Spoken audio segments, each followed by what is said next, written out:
Hi friends! ఈ వీడియోలో మనం మునక్కాయ ఫ్రై టేస్టీగా ఎలా ప్రిపేర్ చేసుకోవాలో చూసేద్దాం. నేనైతే ఫస్ట్ టైమ్ చేస్తున్నానండి. కానీ టేస్ట్ మాత్రం చాలా బా వచ్చింది. ఖచ్చితంగా ట్రై చేయండి. యాక్చువల్‌గా ఏమైంది అంటే నిన్న నేను మా అత్తయ్యకి కాల్ చేశాననమాట. "ఏం కర్రీ అత్తయ్య" అంటే మునక్కాయ ఫ్రై అన్నారు. మునక్కాయ ఫ్రైయా? అదేంటి? నేనెప్పుడు వినలేదు, తినలేదు, చేయలేదు అన్నాను. నా క్వెషన్స్‌కి మా అత్తయ్య ప్రాసెస్ అంతా చెప్పేశారు. సర్లే అని ట్రై చేశానండి. బట్ టేస్ట్ మాత్రం చాలా బావుంది. ఖచ్చితంగా ట్రై చేయండి. సో, ఫస్ట్ అయితే పాన్ పెట్టుకొని అందులో ఆయిల్ వేసుకొని, ఆయిల్ బాగా హీట్ అయిపోయిన తర్వాత పచ్చిమిర్చి యాడ్ చేసుకోవాలి. పచ్చిమిర్చిని మాత్రం బాగా ఫ్రై చేసుకోవాలి.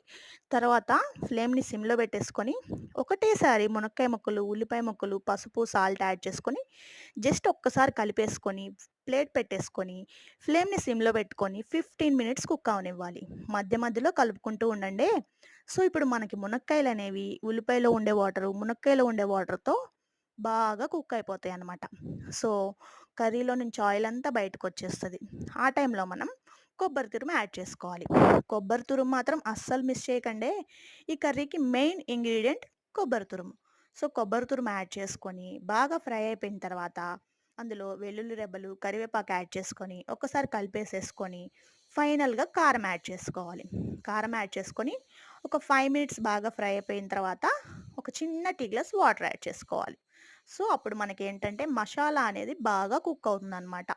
సో, మీరు మునక్కాయ కర్రీ కలిపేటప్పుడు మాత్రం చాలా కేర్‌ఫుల్‌గా కలపాలండి. లేకపోతే పడిన కష్టమంతా వేస్ట్ అయిపోతుంది. ఈ కర్రీ టైమ్ టేకింగ్ ప్రాసెసే.